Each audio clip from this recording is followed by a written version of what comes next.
Okay, welcome everyone to our first Tuesday session of the protocol meeting. We moved it up a couple of days because of the 4th of July holiday.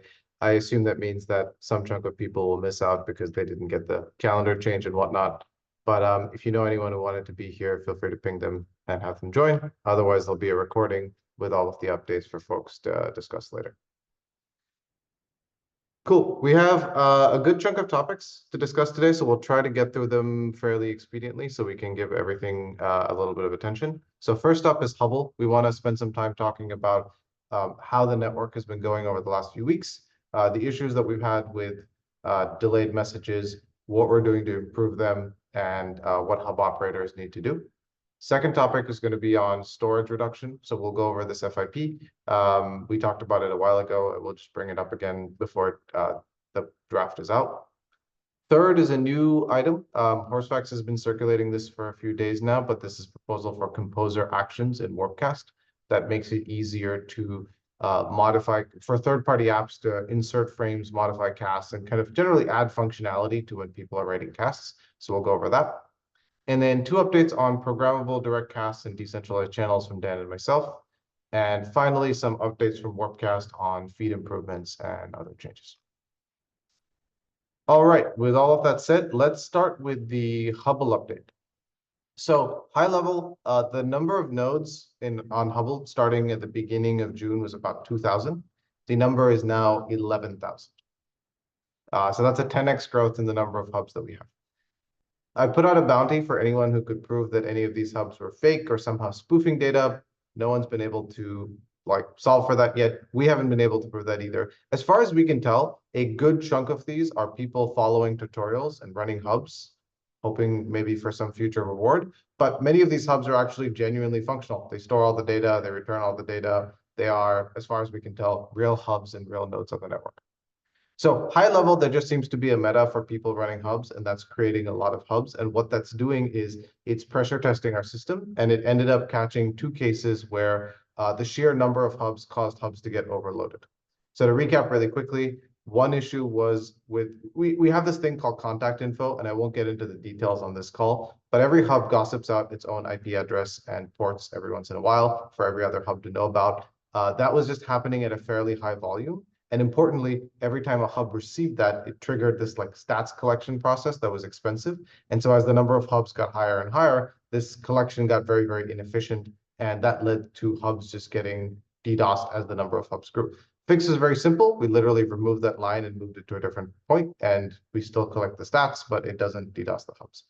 Second issue was it turned out that there was also a contact info reflection baked in. So every time we would get an update or a connection from a peer, we would broadcast out our own contact info. As you can imagine, when you have 11,000 peers, this also doesn't scale. So we shipped another fix for that issue, which is v1.13.5 yesterday. So if you're updated to the latest version of Hubble, we think most of these issues with the contact info causing hubs to get DDoSed is now resolved and should be in a better place. There are 2 or 3 ongoing issues. So first one is network divergence. Because last weekend we had sort of an extended period of 3 or 4 days where hubs were down. Not down, but they were just delayed. There were a lot of messages that were that had created gaps because they didn't get gossiped out, and sync was very slow to catch up. So to solve for that, Wasif and Sanjay have shipped effectively a forced diff sync, where you can take a hub, point it at another hub, and say, I would like to sync with this specific hub. So you can point to one of Warpcast hubs and make sure you catch up to the latest state of the network.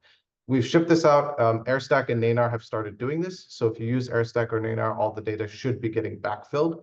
If you are running another hub, you have 2 options. One is you can just resync from scratch. You can just delete your old data, do a full snapshot sync, and it'll get healed.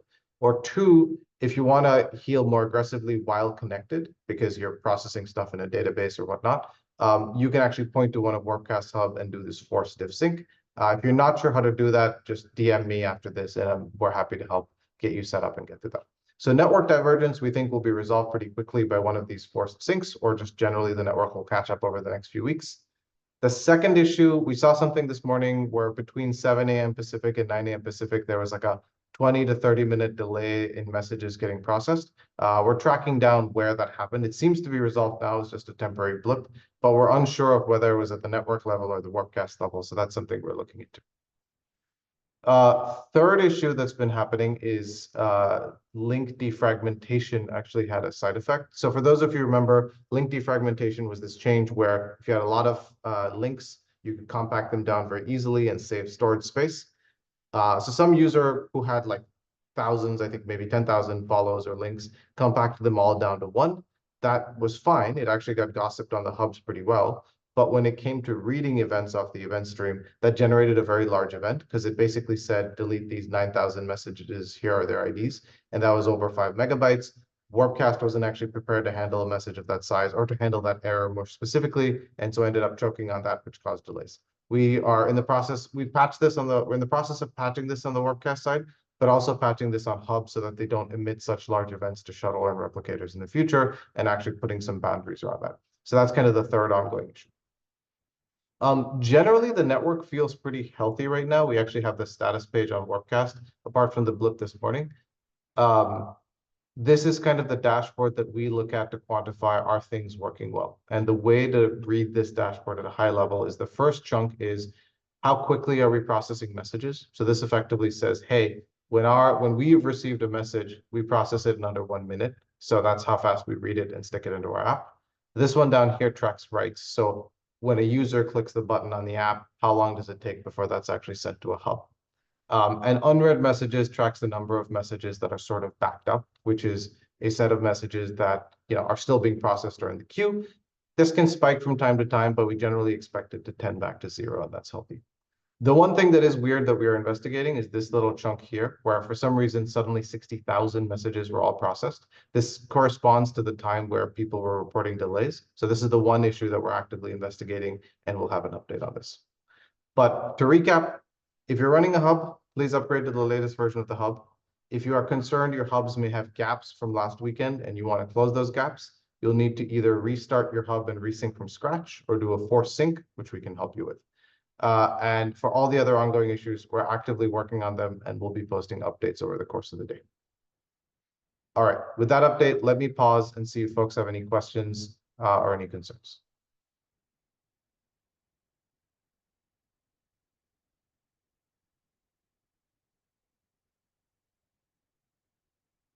Oh, there's some posting in the chat. Let me see. Nope, it's all GMs. Okay.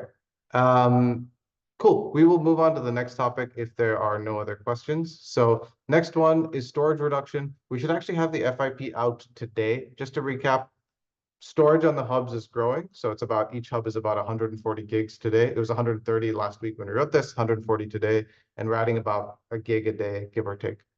So we project that this will be about 500 gigs in 6 to 12 months. And our general POV on storage is cheap and hubs can keep growing and adding more storage. So we feel pretty good about scaling hubs 10x from here, getting to like 5 terabytes or so on. Once we get to the 5 to 10 terabyte mark, I think some caps enter where you actually can't get the really, really fast disk drives on most cloud providers above like 7 terabytes. And a lot of hubs need that to function well. And so we sort of have this like soft cap coming into play there. And we want to take some steps now to reduce the amount of data being created by hubs. So the proposal is to reduce the size of all storage units by 20%. This will actually end up saving about 5% of real storage on hubs because a lot of users don't use their full limits. But this should cut somewhere between 5 to 8 gigs on disk today, and will continue to pay dividends as the network grows and should have a largely very minimal impact on users. When we looked at the accounts that were actually exceeding these limits in terms of casts, a lot of them were like programmatic accounts. So you can think of this as like bots that people set up to report to reply to tips or process tips and send these automated messages, which are fine. Like for the most parts, we think that those accounts can pay for an extra storage unit, which is $3, and then be able to process those messages. And most real users aren't significantly affected in terms of their casts or follows on the network. Cool. We should have that FIP out sometime this week for review. We were hoping to have it ready by this call, but the hub issues have kind of taken focus. And there's a PR ready to go, and we expect it to go live in the next version. So if you have any concerns about this or any pushback, let us know. If not, we'll move forward with shipping this in the next protocol release, which is about 3-ish weeks from now. Any questions on this before we move to composer actions?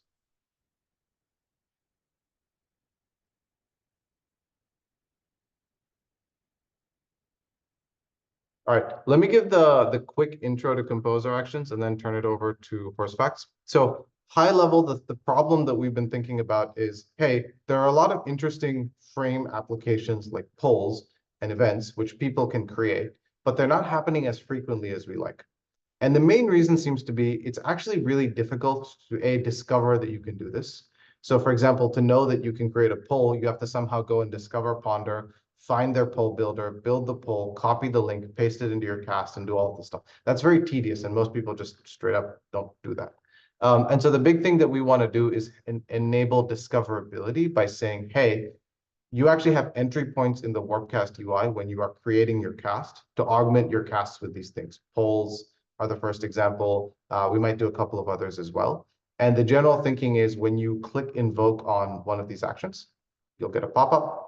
You'll have control over that UX as the third-party developer. And you can ask the user for input. So you can get like, here are the poll questions, here's the event criteria, whatever. And then you can modify the cast that was in that cast composer in any way. So you can just send out a new cast and you can say, hey, this is now the cast and it should have this embed and this frame, or you can insert an image, or you can change the text of the cast or whatever you want. So it allows for a lot of flexibility in terms of what developers can do. But with that high level overview, let me open up the spec and turn it over to Horsefacts to kind of talk through the details of how we're thinking about this. Sure. Yeah. I don't think we need to walk through the spec line by line. Please go check it out and send feedback or commentary back to me if you have it. But yeah, our goal here is you can think of this kind of similarly to cast actions, but for composer actions. One difference here being that these are kind of transforming the cast in the composer, right? So they take a cast body and they can return a modified new cast. You can use that. You can use that to do all kinds of different transformations of the cast. You can change the text. You can add embeds. You can do kind of whatever you want to modify that cast at creation time.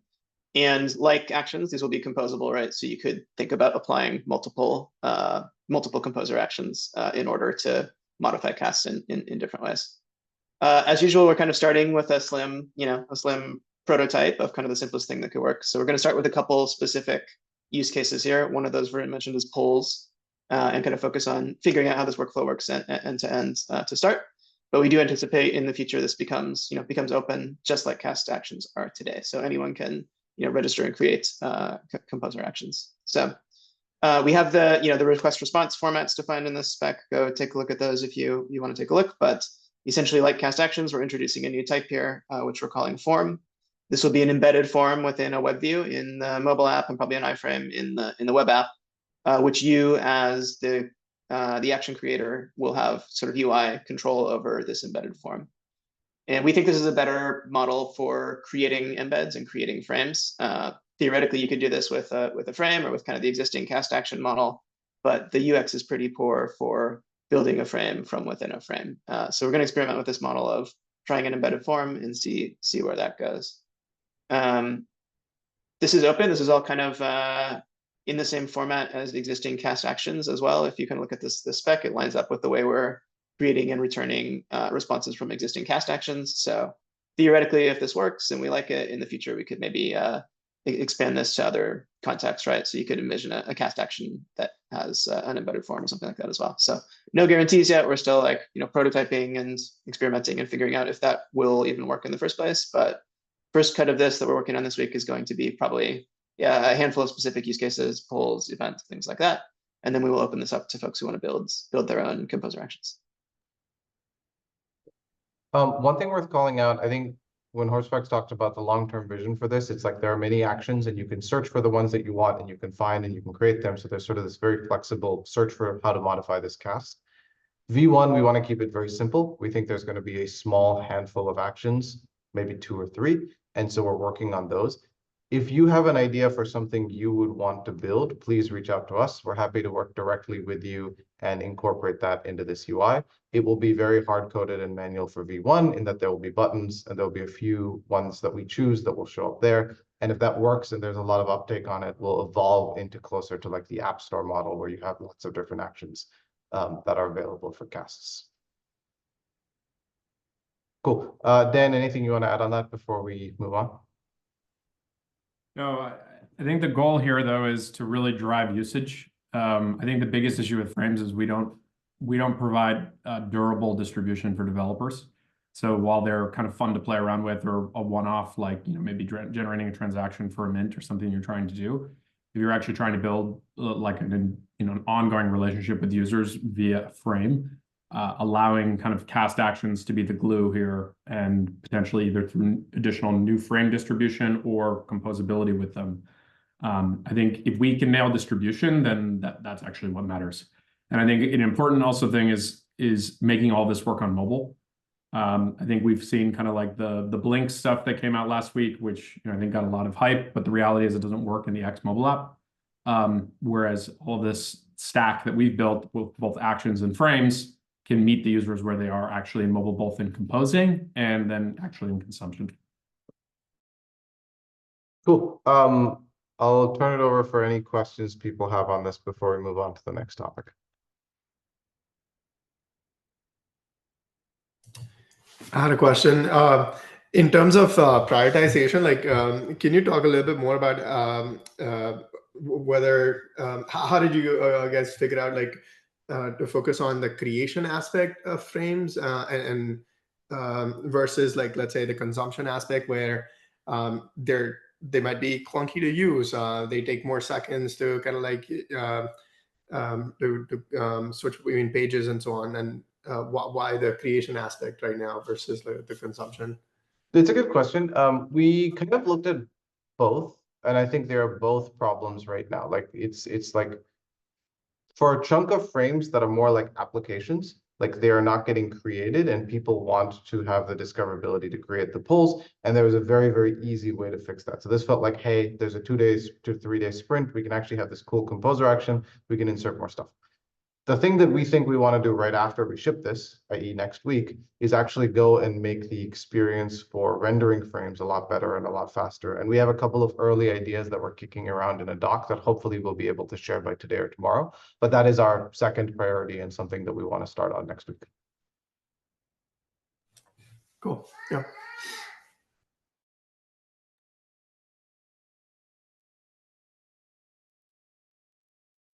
Cool. I also have a question. Yes, please. If I may. Yeah, so since composer actions, like when composer actions will be live, I would expect more frames popping up on the feed, since for folks it would be easier to create them. And in terms of that, would you expect that the feed quality overall will decrease or not? So I think this And initial, oh, sorry, yeah. go ahead. You had a second part to the question? No, I'll probably add up after you finish. Sure. So I think for this initial version, we're probably going to end up with like polls, maybe bounties with Bountycaster, and potentially events with Eventcaster. Those might be the 3 types of things that you can create. I think that those usually end up being reasonably high quality things that you want to see in your feed. And again, the way the feed is set up, they largely go to your followers. So I don't expect to see what we saw at the earlier part of this year, where there were a lot more airdrop frames and a lot noisier frames that were just kind of percolating. It's going to be much more targeted, usable applications in the form of like, here's a poll you can vote on our question I'm asking. Here's an event that you can say you're RSVPing to, or here's a bounty that you can easily post from your Cast Composer. So for this V1, I don't think that will be the case. I think as we evolve this to something where anyone can plug in and create things and it becomes more of the App Store model, we do want to be thoughtful about how we create frames and how we display frames and all of that. All right, gotcha. Yeah, thanks. That's it. Maybe one other thing to add, Varun, is this all goes in the theme of like where our top priority, and you'll kind of hear it from us across a bunch of these different things, is we're fundamentally limited by interesting content on the network. There's a lot of hand-wringing around Power Badge and like users that feel invisible and whatever. But the reality is like we need to massively increase the amount of interesting and entertaining content on Farcaster, the network. And I think everything that we're trying to focus on with Warpcast, both from kind of the actual app itself, as well as the kind of developer Legos, is about increasing the amount of interesting stuff on the network. Because in a world where we actually increase that amount of content, you will actually start to pull people in because it will be interesting and entertaining. And until then, we're kind of fundamentally limited by just like that lack of content. And so I think, adding more interesting polls to the feed is a huge win. Interesting job opportunities through a bounty, also a win. And I think as developers have this as a primitive, they can also come up with new primitives with frames that are interesting content. Cool. And on the topic of prioritization, wanted to touch on programmable DCs. So we launched programmable DCs coming out of Farcon. It seemed like something that people really wanted. There's an early version of this that lets you send programmable DCs. The way the features work so far is I think there's been some traction, but not like amazing traction. So we see something like 20 unique applications have integrated this and send messages. It's about 5,000-ish messages every day that go out. It's been growing slowly but steadily. And our current POV on this is it's not growing fast enough where there's a clear thing for us to go and invest and develop and turn this into something huge. And our current POV on prioritization is, hey, the team should actually be spending their time on composer actions, on making frames faster and easier in the feed, and on thinking about how to integrate better with other wallets and mobile. Those are kind of the three things that we're focused on today. And we're letting this sit back and grow for another month or so before we understand the use cases and collect more feedback. If you have a strong use case for programmable DCs and you're like, hey, I really want to do X, but your app isn't allowing me to do this, can you please unlock this? Or something that you're excited about, please let us know. It will help change our prioritization. But as the focus currently stands, team is on composer actions, and we're going to let programmable DCs kind of grow over the next month and see what the use cases are before we go and add more features there. So if you have any comments on that, you can voice them now, or you can also just DC me and we can have an async conversation about things that you're looking for. Hey guys, I have a question if I can. Sure. Senator, you want to go first and then we can go to the other person? Yeah, it's just a small request I had for a long time. Like if there was a link for a particular user to send a message. So say you have an app and you can just click and you can redirect to the inbox for me and that user by default. Because for now it's like the feeds, which are not like they can be in a different order for the link, so you cannot figure out like what's the link to send a message through the web class. Cool. You do you want to actually just send a message? I think we have a group chat with you, me, Horsefax, or at least you and me. Maybe you can send a message with like a high level, like what the link should look like, and we can talk about it and prioritize it. Yeah, sure. And then someone else was also talking. I'm sorry, I did not catch who that was.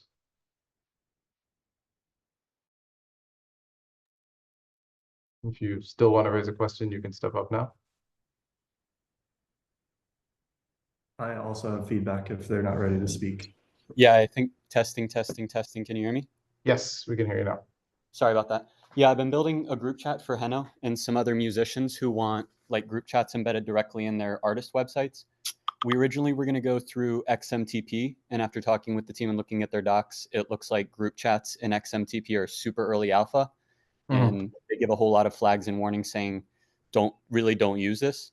Right now we're using push protocol, but push protocol is like heavily, you have to use their components and it's not easily customizable. So when I saw programmable direct cast, my first question was, are group chats included in that? Yes or no? So I think the short answer is they would probably not solve the use case you have today, because the way we built programmable DCs are, this is a way for developers to reach other users in Warpcast. We haven't yet built the right set of APIs that would make it easy for you to build a completely third-party client, like embedded in someone else's website that lets the group chat work.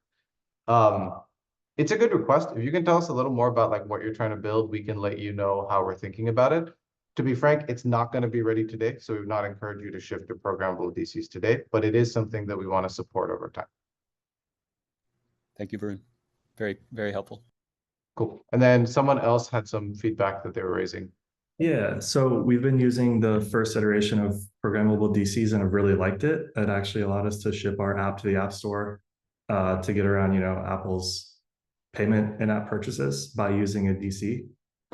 So we've really liked that. But I think to compare the current iterations of DCs, it really only supports one use case, which is like direct messaging one-way broadcasts, right? It's not a conversation. So I think when you can actually support a two-way conversation, that opens up the potential for a lot more use cases that today you can't, which might be a cause for the lack of growth in the short term. The main use case for us would be, building an actual support tool that you have both support on public casts, but then you could take support private and manage that conversation in a separate app that is not like Workcast or any of the other Twitter-like clients. So that would be our main use case for two-way DCs. Cool. That's super helpful. I think the thing that we want to do is make sure we have partners who are ready to integrate some of these things before we ship the APIs. So very helpful to know that this is a use case that you have. It's something that we've also thought about that should happen more, which is like be able to do an automate support. If anyone else also has similar needs, just let us know, and we're happy to prioritize this stuff. Hey, Vern, just to jump in on what Vista said, I think also just like the simplest way to get a response back through the API, so if I send a direct cast through the API endpoint, and then someone responds to that, like chances are that whoever I'm sending on the behalf of might not see that. And so some way to be able to know that a response came back in without just indexing, through the client API, like all their conversations would be really helpful. Yep, that makes sense. Cool. I'm gonna turn it over to Dan to talk about decentralizing channels. Yeah, so similar to DCs, we came out of Farcon kind of saying, hey, this is a top priority. We made a pretty big shift in terms of how channels work with the moderation model.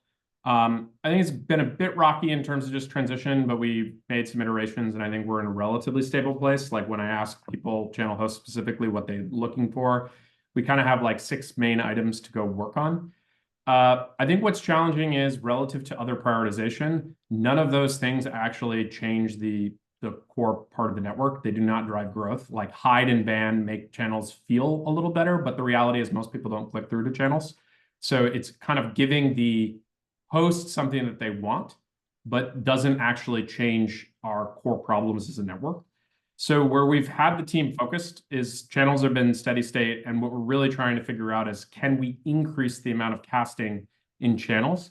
And using kind of a proxy of like, okay, can you get actual Power Badge users to increase the amount of casting that they are doing, and engagement back from Power Badge users? It was not perfect. Obviously there are people who are high quality who don't have the Power Badge, but the number is actually pretty small in the scheme of things. So if we're unable to actually increase the content in channels, going and spending time decentralizing the primitive at this point is probably a mistake, because we're going to ossify something that actually fundamentally does not generate enough new content to grow the network. So I think we're in a bit of a holding pattern. We're actually actively trying experiments, streaks, narrowcasts, adding additional characters, long casts, to try to see if we can actually kickstart new content creation in channels. And they can be either crypto or non-crypto channels. But the reality is we aren't upstream on crypto discourse on the network right now. And I don't think we have any kind of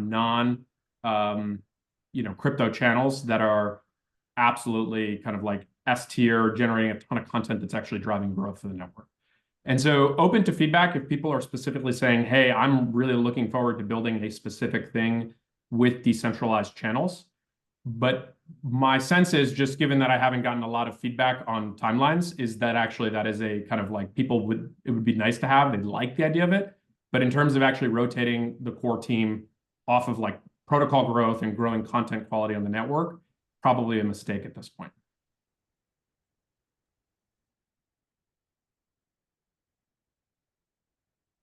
Cool. I'll see if any. Yeah, the multiple channel question. But one thing we're trying to do is reduce complexity in most cases. I think adding multiple channels to the task composer probably creates more analysis paralysis than it helps. There may be a way where we could actually shift it around so that moderators could actually, pull casts into their channel, which is probably a more likely scenario. But I think generally, that is not solving the core issue. The core issue is we just need more casts, period, not casts that are in 2 different channels, because that's obviously just still one cast. Cool. There were also a couple of questions on the previous topic in chat that I missed, so I want to go back to them. One thing from Greg, which was on Programmable DCs are not going away. So to be very clear, we're still very excited about programmable DCs. The question for us is, what does the team work on this week and next week? And we are leaning towards frames and composer actions. And we wanted to be transparent with the group about that and collect feedback. I think at some point, maybe in the next month, we want to go back to programmable DCs and specifically think about, can you manage group chat memberships more easily? And can you read responses? Because this lets you build like more interactive applications. And we want to find some design partners who will actually ship something along with us when we make these changes. But we are very interested in growing programmable DCs. It's just one step down in our priority list relative to composer actions and some of the things we're doing with frames.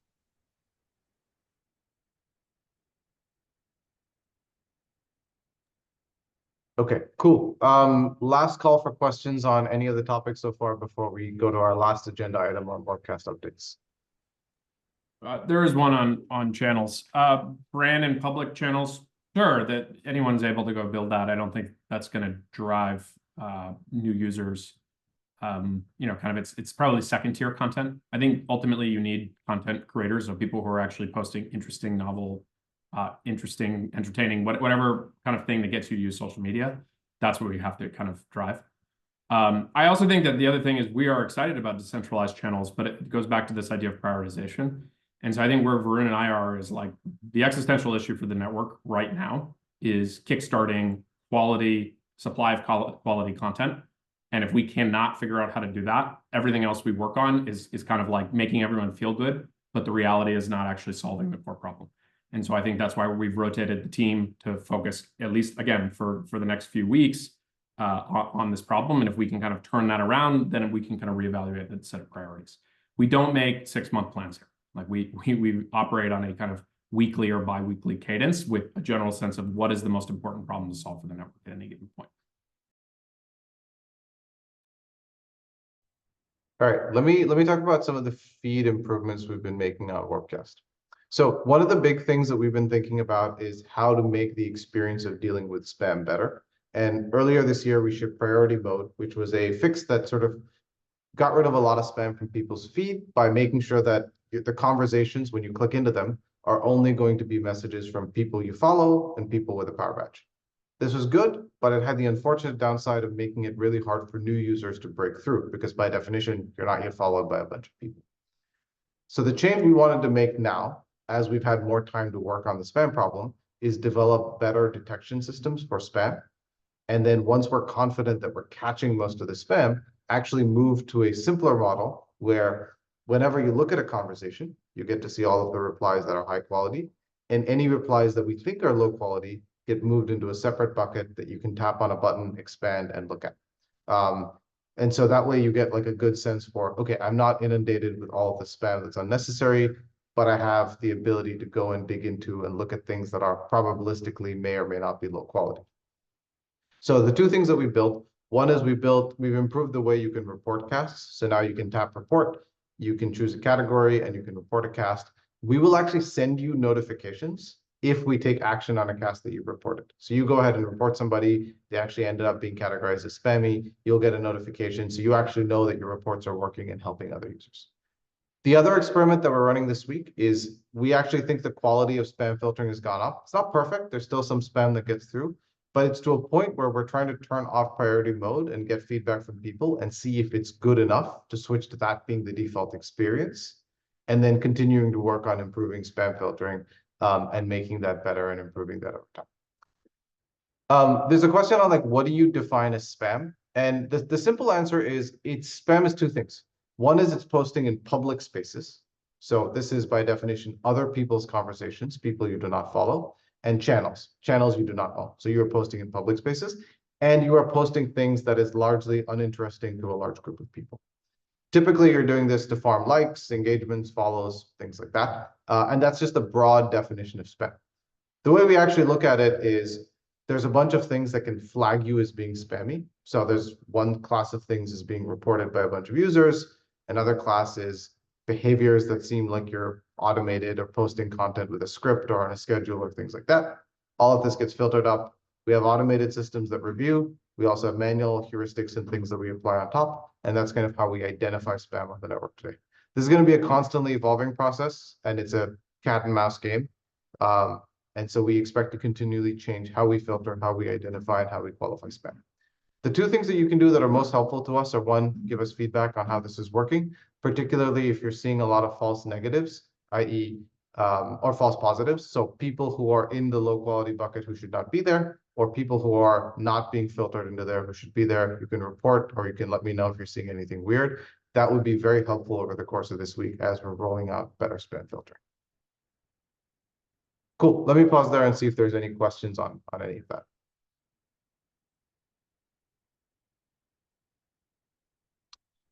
Will you notify users that are flagged as spammy? Any feedback or guidance? So one of the things that we're working on this week is if you start getting warnings, like you've got a couple of warnings, we will actually send you a notification saying, hey, people are reporting you. Here's the guidelines for how to think about spammy content, because we think you're generally maybe a good user trying to learn about the network, and we're going to tell you what to do. However, if you are egregious in your behavior, like let's say you log on and post like 1,000 messages, we're probably not going to warn you because it seems like you're directly being very abusive and exploitative on the network, and we're going to bucket you straight into spam. So it depends on like what your account does. If it looks like genuine activity that's starting to get reported by users, we'll send you a nudge. If it looks like very obviously like bot or programmatic or farming activity, we're not going to send you a nudge. We're going to send you straight to the spam bucket.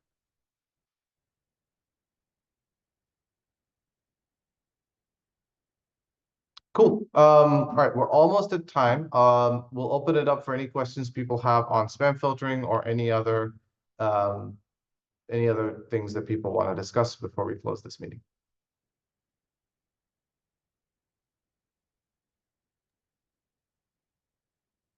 Going once. Going twice. Oh, someone's writing a question. All right, we'll wait.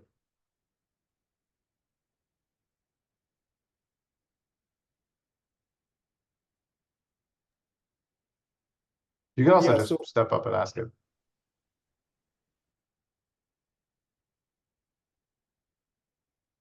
Doc, we got a few questions in chat, so let me go with that first, and then we can take whoever was on the call. Is there a timeline on launching Composer Actions V1? Horsefox, do you want to take that? Yeah, this week. V1 meaning a narrow set of WordPress curated actions that are exposed by default. So probably next week, we'll start thinking about how anyone can register their own actions. Cool. Goldie had a question, gut reaction to how streaks are going so far. Dan, do you want to take that one? Yeah, so I think it's mixed. Definitely has increased casts from a certain number of users, like a couple of really high profile people have actually reached out and been like, I love streaks. It kind of gets me motivated to post in a specific channel every day. So I think that's been a win. I think it's complex from a UX standpoint because we tried to build it in a decentralized way. So there's actually a decision we need to make is whether we actually just roll this into making it a workcast only feature, because then you can actually make it like Duolingo. So Duolingo allows you to do it based on time zone and calendar day, which is more intuitive. Can't really do that if you want to make it decentralization friendly. And the other component of it is people want the ability to pause, right? You touch grass for the weekend and you're offline. The ability to pause for 2 or 3 days, that's a very common thing that both Snap and Duolingo do. Like obviously, if we're kind of making this that it's like, oh, you can compute anyone's streak just by looking at the protocol. So I think that's a TBD. So we're going to try to kind of figure it out. We're going to add a few more notifications to help people not lose the streaks. But I think it's a bit mixed. So we kind of probably have an update in a week or 2. Cool. We had someone step up and ask a question earlier that I cut off. So if you still have a question you want to ask, now's your chance.